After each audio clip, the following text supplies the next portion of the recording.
नेपाल को नेहरू जी ने आखिर क्यों भारत का हिस्सा नहीं बनने दिया? नेपाल और भारत के संबंधों का इतिहास सैकड़ों साल पुराना है। भारत और नेपाल के बीच सिर्फ राजनीतिक या कूटनीतिक संबंध नहीं है, बल्कि दोनों देशों की संस्कृति, परंपराओं और सभ्यताओं में भी काफी समानता देखने को मिलती है। नेपाल एक ऐसा देश है जो कभी किसी का गुलाम नहीं रहा। भारत की आजादी के बाद नेपाल के राजा ने एक प्रस्ताव रखा था जिससे नेपाल भारत का हिस्सा हो सकता था, लेकिन नेहरू जी ने आखिर क्यों वो प्रस्ताव ठुकरा दिया? नेपाल का इतिहास क्या है और भारत नेपाल के बीच आखिर क्यों संबंध लगातार खराब हो रहे हैं, जानने के लिए बने रहिए वीडियो के एंड तक। भारत और नेपाल के बीच सदियों से रोटी और बेटी का रिश्ता रहा है। नेपाल के लोग रोजगार के लिए भारत आते हैं, तो वहीं दोनों देशों के युवक युवतियों के बीच विवाह भी एक आम बात है। नेपाल भारत के समझाने की तरह है। भगवान राम का जन्म भारत में हुआ तो राजा जनक और सीता नेपाल से ताल्लुक रखते थे। महात्मा बुद्ध का जन्म नेपाल में हुआ, लेकिन उन्होंने ज्ञान की प्राप्ति भारत में की। दोनों देशों का रहन सहन, बोलचाल और संस्कृति में काफी समानताएं हैं। हिंदी और नेपाली दोनों ही भाषाओं का जन्म देवनागरी लिपि से हुआ। भारत हमेशा से ही नेपाल को छोटा भाई मानता आया है। भारत और नेपाल के बीच कई दशकों से ओपन बॉर्डर का सिस्टम चला रहा है, यानी भारत और नेपाल के लोग बिना रोक टोक के, बिना वीजा और पासपोर्ट के आराम से एक दूसरे के देश आ जा सकते हैं। आज ना जाने कितने ही नेपाली रोजगार की तलाश में भारत आ रहे हैं। वहीं भारत भी बड़ी संख्या में नेपाल में अपना सामान एक्सपोर्ट करता है। नेपाल के इतिहास की कहानी 1100 साल पहले से शुरू होती है। 10वीं शताब्दी के दौरान नेपाल में लोगों ने रहना शुरू कर दिया और धीरे धीरे वहाँ पर लोगों की तादाद बढ़ने लगी। इसके बाद नेपाल वाले हिस्से पर भारतीय साम्राज्यों ने राज किया, जिनमें गुप्त, सोम और सूर्य साम्राज्य शामिल थे। इन साम्राज्यों ने नेपाल में कला, संस्कृति, शिक्षा और अन्य कई क्षेत्रों में सुधार लाने का काम किया। 13वीं शताब्दी के दौरान नेपाल में मल्ल राजवंश की स्थापना हुई। कुछ समय के बाद गोरखा, काठमांडू और थानु जैसे छोटे छोटे साम्राज्य बंटने शुरू हो गए। गोरखा समुदाय के लोग प्राचीन समय से ही काफी बहादुर माने जाते रहे हैं। धीरे धीरे नेपाल में ईसाई मिशनरीज ने कदम रखा और ईसाई धर्म का प्रचार प्रसार यहाँ शुरू हुआ।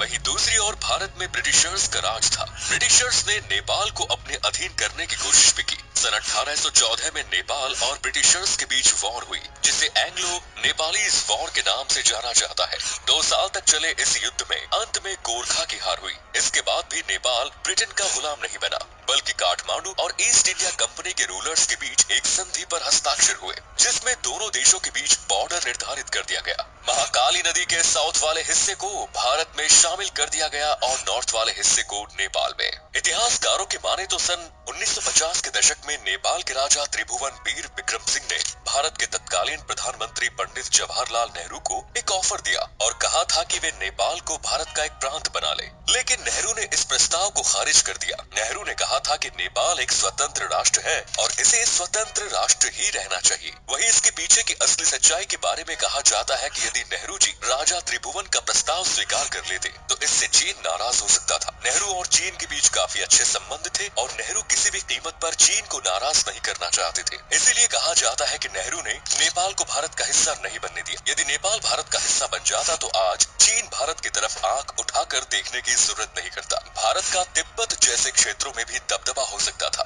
साथ ही माउंट एवरेस्ट और पूरी अधिकांश हिमालयन रेंज भारत के ही अंतर्गत आती। पशुपतिनाथ मंदिर और जानकी मंदिर जैसी जगह प्रसिद्ध तीर्थ स्थल के रूप में पहचानी जाती।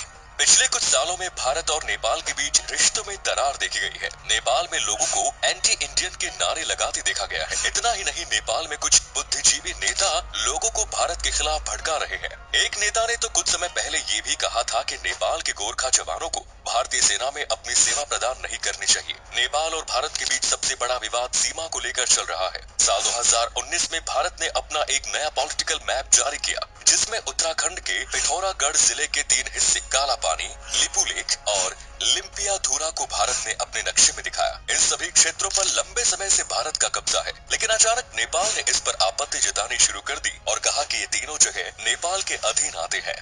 इसके बाद नेपाल ने भी अपना एक नक्शा जारी किया और इन हिस्सों को अपनी टेरिटरी बताया। तत्कालीन प्रधानमंत्री केपी ओली ने भारत का विरोध किया। साल 2020 में भारत के रक्षा मंत्री ने दार्चुला लेपुलेख के पास लिंक रोड का उद्घाटन किया और इस पर भी नेपाल ने अपनी कड़ी आपत्ति दर्ज कराई। ये रोड कुल 80 किलोमीटर का था और इस रोड के बनने के बाद भारत से मानसरोवर यात्रा पर जाने वाले यात्रियों को काफी सहूलियत मिली। बॉर्डर डिस्प्यूट के अलावा भारत के नए इकोनॉमिक रूल्स के कारण भी नेपाल और भारत में थोड़ी दरार एक तरफ रखते हुए भारत नेपाल के साथ अपने संबंध मजबूत करने के काफी प्रयास कर रहा है। ट्रैवल और ट्रेड संबंधी विवादों को बैठकर और मीटिंग के जरिए हल किया जा रहा है। नेपाल और भारत के बीच क्रॉस बॉर्डर इकोनॉमिक जोन बनाने की भी बात चल रही है। इसके अलावा भारत के कई प्रोजेक्ट्स जैसे पंचेश्वर मल्टीपर्पज प्रोजेक्ट और कोस्टल हाईवे प्रोजेक्ट जैसे कई प्रोजेक्ट्स पेंडिंग पड़े हैं। तो दोस्तों, देखा आपने आखिर कैसे नेहरू जी ने नेपाल को भारत का हिस्सा नहीं बनने दिया। उम्मीद करते हैं कि आपको आज की वीडियो पसंद आई होगी। आज के लिए इतना ही, फिर मिलेंगे नए वीडियो और ढेर सारी रोचक जानकारी